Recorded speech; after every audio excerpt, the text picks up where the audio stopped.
দর্শক, বন্যা পরবর্তী ক্ষতাবস্থা জানাতে চট্টগ্রাম থেকে সরাসরি যুক্ত হচ্ছেন সাইফুল মাহমুদ।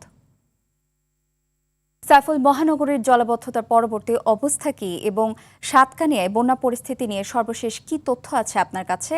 এছাড়া বন্যা পরবর্তী প্রশাসনের ব্যবস্থা নিয়ে কি তথ্য আছে জানাবেন। জি নুসরাত, আসলে যেমনটি বলেছেন, টানা 6 দিনের বৃষ্টির পর কিন্তু গতকাল থেকে কিন্তু আসলে চট্টগ্রামে রোদ দেখা দিয়েছে, যার কারণে বন্যার পানি চট্টগ্রাম মহানগরী থেকে কিন্তু আসলে নেমে গেছে। নেমে যাওয়ার পরেই কিন্তু চট্টগ্রাম সিটি কর্পোরেশনের যেই সড়কগুলো ছিল সেগুলো কিন্তু কিছুটা কার্পেটিং উঠে গেছিল।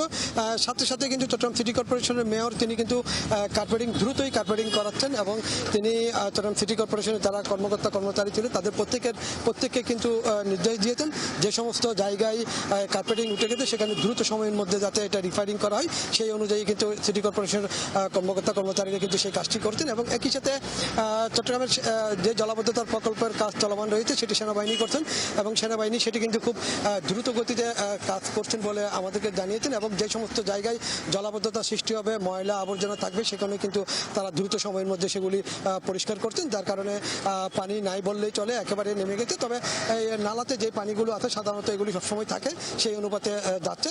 তবে এই মুহূর্তে কিন্তু নালাগুলো পরিষ্কার আছে, যার কারণে চট্টগ্রাম সিটিতে জলাবদ্ধতার যে বিষয়টি সেটি এখন নাই। এবং একই সাথে সাতকানিয়া বাঁশখালীতে খুবই ভয়াবহ, এখনো অনেক মানুষ পানিবন্দী অবস্থায় আছে। আমরা সেখানে সরজমিনে যেটা দেখলাম, আসলে প্রায় কয়েক হাজার মানুষ কিন্তু এখনো পানিবন্দী অবস্থায় আছে। এবং একই সাথে সেখানে 87 কিলোমিটার রাস্তা ভেঙে গেছে এবং 9টি কালভার্ট ব্রিজ তলিয়ে গেছে।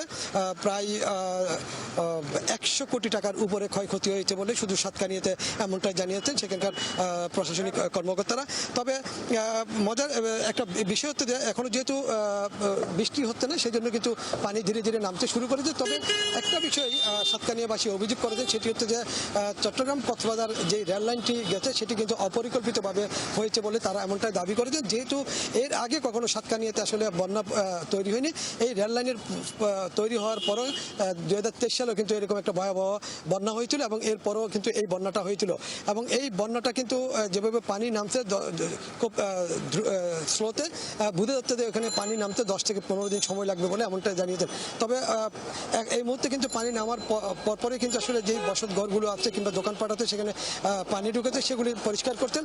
জীবিকার তাগিদে অনেকেই কিন্তু আসলে সেগুলি পরিষ্কার করতেন, কিন্তু আসলে কবে নাগাদ এগুলি হবে সেটা বুঝতে। তবে আজকেও কিন্তু সেখানে ত্রাণমন্ত্রী গেছেন, আগামীকাল অর্থমন্ত্রী যাবেন এমনটাই আমাদেরকে জানিয়ে দেন। তবে প্রতিদিনে কেউ না কেউ ত্রাণ নিয়ে যাচ্ছেন সরকারি বেসরকারিভাবে। তবে এই ত্রাণও কিন্তু কিছুটা বৈষম্য হয়েছে বলে ওখানকার স্থানীয় বাসিন্দা যারা আছে তারা আমাদেরকে জানিয়েছেন। পরবর্তীতে সংবাদে হয়তো আরও কিছু আপডেট দিতে পারবো নুসরাত, এমনটাই আশা করি। ধন্যবাদ।